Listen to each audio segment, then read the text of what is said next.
الله وأجمل خلق الله وأكمل خلق الله سيدنا ومولانا محمد بن عبد الله وعلى آله وصحبه ومن والاه لا حول ولا قوة إلا بالله اللهم صل على سيدنا ومولانا محمد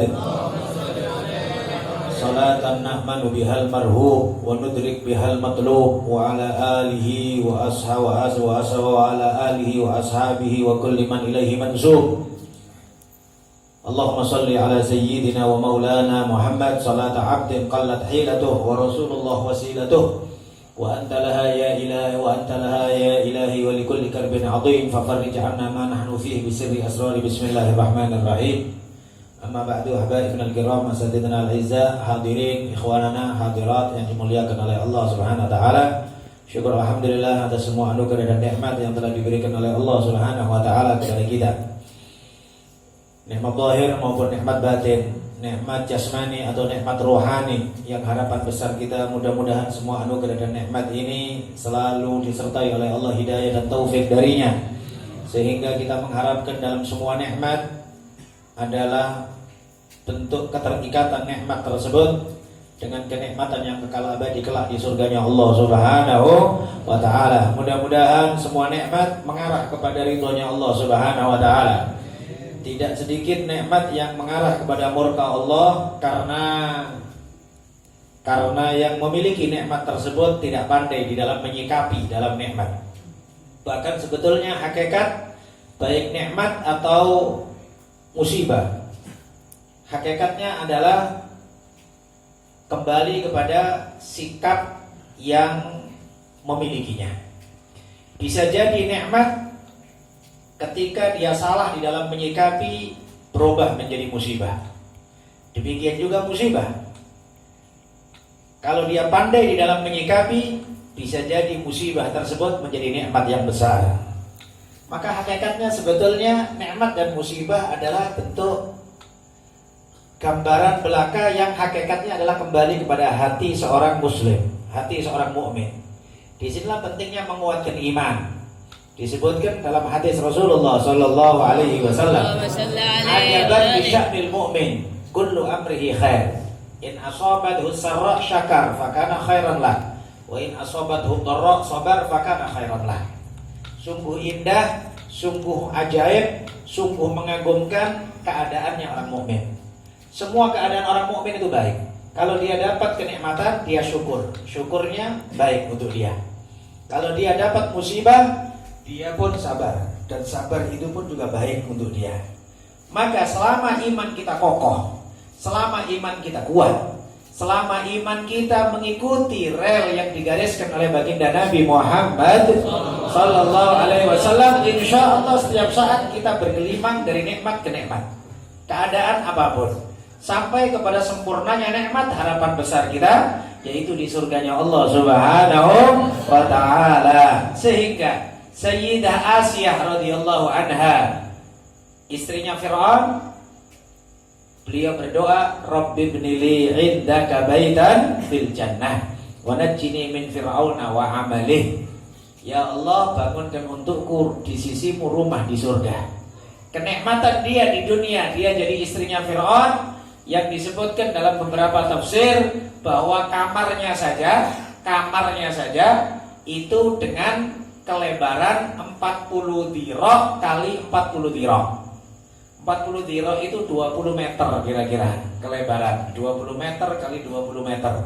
Itu kamarnya beliau, istrinya raja, kan gitu ya. Tapi tidak melupakan beliau kesempurnaannya nikmat adalah di surga kelak. Maka kita berharap ya ikhwan, dalam semua keadaan, apapun itu, kaya, miskin, lapang, sempit, sehat, sakit, ya, gampang, sulit, selalu ingat sama Allah Subhanahu wa ta'ala, tidak melupakan zikrullah, tidak melupakan salawat dan salam kepada Rasulullah sallallahu alaihi wasallam. Ya ikhwan, nyebut nama Nabi saja sudah enak. Anda nyebut namanya saja, nama Nabi Muhammad sallallahu alaihi wasallam. Nyebut namanya saja, orang yang cinta, orang yang punya iman, orang yang punya rindu sudah nikmat sudah. Seperti tadi yang disebutkan sama Ustaz Rahmat Kardiza. Diundang maulid sudah senang sudah. Ini masih maulid, masih nyebut namanya beliau. Gak kebayang sama kita kalau kita diundang di masjidnya beliau, kalau kita diundang di raudhahnya beliau, kalau kita diundang untuk salam di depan makamnya beliau, kalau kita diundang untuk bisa melihat kubah hijaunya beliau. Dan lebih lagi sampai kalaulah mudah-mudahan ya Allah ada kesempatan bisa memandang wajah Rasulullah Sallallahu Alaihi Wasallam, karena Rasulullah adalah puncak dan pusat dari semua kedekatan Allah Subhanahu Wa Taala. Pusat semua kemuliaan, pusat semua kenikmatan ada pada Rasulullah Sallallahu Alaihi Wasallam. Maka ya ikhwan, fahamin ini bisa Anda pikirkan. Kalaulah nyebut nama Nabi Muhammad aja enak, nyebut sholawat saja kita merasa tenang. Cemana kalau kita dapat perhatian pandangan Rasulullah? Cemana kalau umpamanya kita diridhoi oleh beliau? Cemana kalau sholawat kita sampai kepada beliau dan ini yakin kita ini beliau jawab salam kita dan sholawat kita? Apalagi yang kita takutkan? Apalagi yang kita khawatirkan? Apalagi yang kita dan lain-lain sebagainya. Tingkatkan lagi juga demikian. Kita kan nyebut Allah. Nyebut Allah. Kalau disebutkan bil mujalasah takunul mujanasah. Dengan duduk bersama maka ada apa itu rembesan dari sifat dari orang kawan duduk kita. Kalau kita duduk sama orang pemberani, kita jadi pemberani. Kalau kita duduk sama orang dermawan, kita pun juga ada narik juga sifat dermawan. Nah, kalau kita duduk sama orang penakut, kita pun juga jadi penakut. Kita mau duduk sama orang bakhil, kita juga ada walhasil tarik menarik karena keakraban duduk tersebut. Keyakinan kita ya ikhwan, kita duduk di majelis sholawat ini adalah kita duduk sama Rasulullah Sallallahu Alaihi Wasallam. Maka insya Allah kita semuanya insya Allah kita bangkit diampunkan dosa kita. Kita bangkit dari majelis ini insya Allah semua kekhawatiran kita dijauhkan oleh Allah Subhanahu Wa Taala. Ya amanal khaifin, aminna mimma nakhaf. Ya amanal khaifin, sallimna mimma. Ya amanal khaifin, najjina mimma. Apa tidak nikmat yang besar ya ikhwan ketika banyak orang ketakutan keluar rumah kemudian Anda enak saja duduk di sini dan tidak ada masalah? Apa nggak nikmat besar? Nikmat besar ini ya ikhwan. Yang banyak sebagian orang juga demikian. Ada sebagian ustaz waktu beberapa waktu lalu kita kumpul, ada beberapa ustaz, ada undangan khusus antara asatid dan juga orang-orang ahli medis. Ya, ada satu ustaz yang mengatakan bahwa ini ubahnya seperti zaman fitnah dulu, zaman Daulah Abbasiyah ketika zaman Sayyidina Imam Syafi'i dan Imam Ahmad bin Hanbal dan masa-masanya. Gimana zaman dulu terjadi fitnah khalqil Quran. Orang dipaksa untuk memaksakan mengatakan Al-Quran makhluk atau tidak. Maka pada zaman sekarang pun juga demikian. Kita diuji keimanan kita oleh Allah Subhanahu Wa Taala. Bukan kita mohon maaf. Kita bukan kok kemudian sering kita sampaikan di majelis-majelis yang lalu bahwa jangan sampai kemudian permasalahan ini kemudian menjadikan kita saling mencela, saling caci mencaci. Di awal sudah saya teringat waktu kita ada Habib Muhammad bin Anis bin Syahab di Masjid Karya, ya Nurul Islam. Kita sampaikan ayat ya ayyuhalladzina amanu la yaskhar qaumun min qaumin asa ayyakunu khairan minhum. Wahai orang yang beriman, janganlah satu kaum mencela kaum yang satunya lagi. Kalau sudah terjadi cela-mencela, ini sudah kemudian terjadilah kemudian naudzubillah min dzalik. Ini adalah sesuatu yang sangat berat. Kafa bil mar'i itsman ay yahqiru akhahul muslim. Cukup sebagai dosa yang besar seseorang kalau sudah melecehkan saudaranya sama muslim. Maka sekarang oleh sebab itu para ulama banyak mengatakan kita sebetulnya lebih takut kepada akibat dampak yang diakibatkan oleh virus ini daripada virusnya itu sendiri. Bahkan kalau ada yang berani, ada yang mau nawarkan, ada yang mau kira-kira untuk dites tubuhnya dimasukkan virus corona. Nanti dikasih duit, kalau selamat dia dikasih uang 1,5 M. 1 M setengah dikasih. Untuk percobaan, kira-kira kekuatan mana di tubuh seseorang? Apa kira-kira mau dilihat? Nah, kalau mau daftar boleh lah. Hah? Nanti kita arahkan kita kemana daftarnya? Di Jakarta sana. Nah, maka fahamin ya ikhwan. Terlepas dari itu semuanya, mohon maaf, akibat atau dampak yang diakibatkan oleh virus lebih membahayakan daripada virus itu sendiri. Keterpurukan ekonomi, ketakutan orang yang berlebihan, penyakit wahan, hubbud dunya wa karahiyatul maut, saling caci mencaci, sampai disebutkan orang yang tidak ke masjid bilang sama orang yang masjid apa itu Jabariyah. Kok sampai ke Jabariyah lah ceritanya ini? Orang yang ke masjid kemudian mengatakan nggak punya iman dan lain sebagainya sama yang nggak masjid. Walhasil saling caci mencaci satu sama yang lain. Tapi harapan besar kita ya ikhwan, keyakinan kita ya ikhwan, yang kita hadapi itu virus yang nggak nampak. Nah, kalau nggak nampak, ya urusannya kemana? Ya mestinya sama Allah Subhanahu Wa Taala. Mau apa lagi? Sama umpamanya Anda mau hadapan sama jin, ya apa kira-kira? Anda hadapan sama setan. Ya apa kira-kira? Dan kemungkinan ini juga virus ini juga bagian dari jin. Bisa jadi, wallahu a'lam. Saya nggak mengatakan kayak gitu loh ya.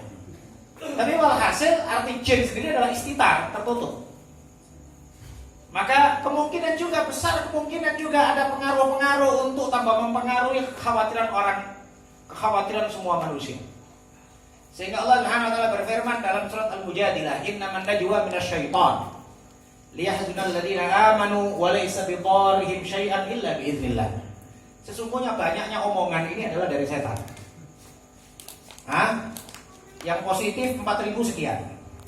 Yang ODP sekian puluh ribu. Yang PDP sekian puluh ribu. Tapi yang cocoknya, yang mulutnya lebar itu se-Indonesia. Semuanya. Ngomong semuanya seenaknya sendiri. Sehingga bikin orang takut dan lain sebagainya dan macam-macamnya. Kekhawatiran macam-macam. Mohon maaf. Tujuannya apa? Liyahzunal ladzina amanu. Innaman najwa minasyaitan liyahzunal ladzina amanu. Allah yang berfirman supaya bikin sedih, bikin susah, bikin khawatir orang-orang yang beriman. Tapi Allah menjawab walaysa bidarrihim syai'an illa biidznillah. Tidak akan berbahaya sama sekali sama orang-orang yang mukmin kecuali dengan izin Allah. Betul, virus katanya nggak kenal ras, betul. Virus nggak kenal agama, betul. Tapi virus pun makhluk Allah. Ini masih makhluk yang kecil, bukan makhluk gaib. Gaibnya karena kecilnya. Dan yang kita pikir sebetulnya, yang kita sebetulnya berharap sama orang-orang tim ahli, kenapa kok tidak dibuat riset, dipelajari, ditelaah, diteliti? Kenapa Yaman 0 kasus? Kenapa Bangladesh 8 kasus yang terakhir dalam pekan ini? Padahal Italia, Prancis paling hebat, paling siap dalam medisnya, bersihnya. Anda tengok Bangladesh, ada yang pernah ke Bangladesh?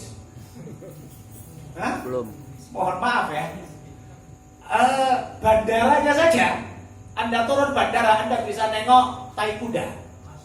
Itu di bandara. Tapi sebanyak itu satu negara 8 kasus. Dan alhamdulillah informasi hari ini Aceh 0 kasus, semuanya sembuh. Masya Allah. Aceh yang positif semuanya sembuh, semuanya total sembuh. Sehingga tidak ada 0 yang positif. Kenapa tidak ditelaah? Tidak adakah yang kemudian berpikir dari tim ahli yang muslim untuk berpikir akan hadis Rasulullah sallallahu alaihi wasallam? Idza fasaz zina war riba.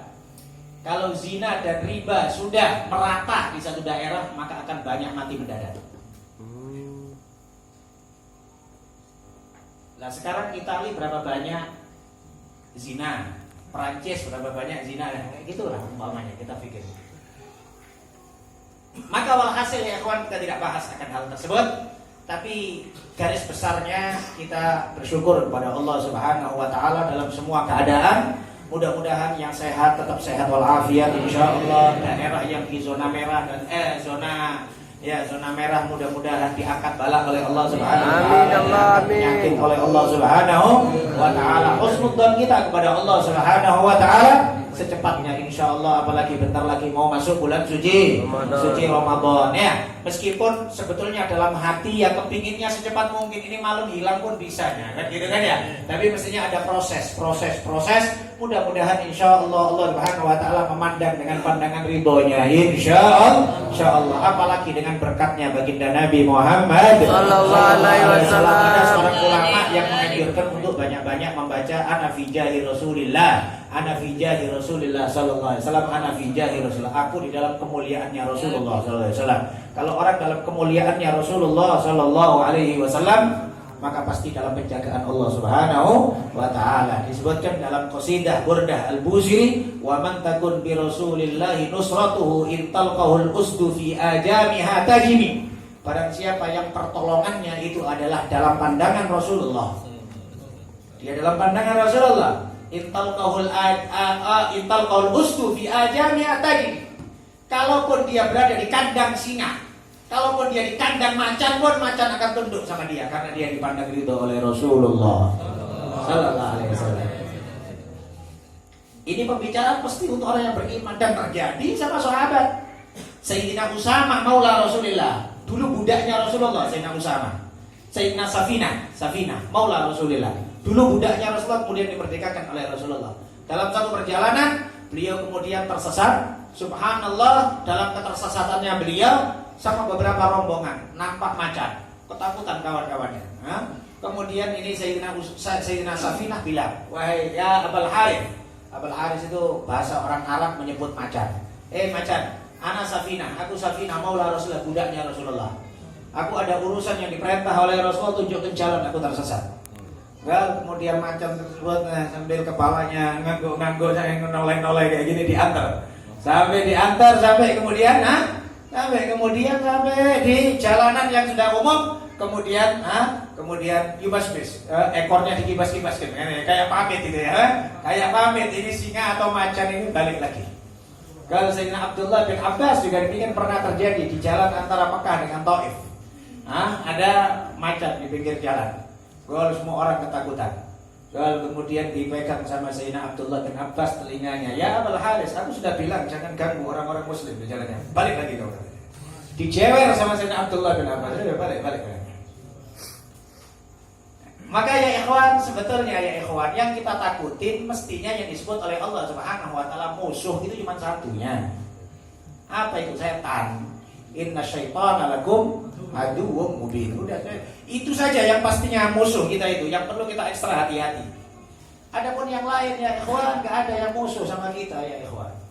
Tapi hanya gara-gara permainan rasa takut yang ada di dalam diri kita, ketakutan yang berlebihan, ketakutan ini, maka harapan besar kita ya ikhwan, kita diberi oleh Allah Subhanahu wa taala rasa takut kepada Allah yang lebih besar, sehingga memenuhi hati kita, sehingga terkeluarkan itu semua rasa takut selain Allah Subhanahu wa taala. Maka di sini ya ikhwan, majelis-majelis yang semisal ini yang kita buat, ini adalah diantaranya adalah berpikir akan hati, berpikir akan, bukan kok berpikir akan roh, bukan berarti kok kemudian merendahkan nilai-nilai jasmani, nilai-nilai ikhtiar, tidak.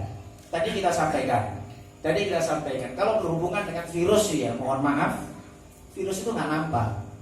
Ya sama, kemudian orang mengatakan di masjid katanya pakai karpetnya digulung, semuanya pakai sajadah masing-masing. Kau pikir katanya di lantai nggak ada virusnya? Jadi kau pakai sajadahmu kau bawa pulang. Kalau ada virusnya kau bawa itu virus pulang ke keluargamu itu. Apakah lebih parah lagi? Namanya nggak nampak. Namanya nggak nampak. Iya memang betul, kalau bagi orang yang memang adalah dia punya penyakit, haram dia untuk kumpul forum dia untuk karena menimbulkan keresahan sama orang, kan gitu kan ya.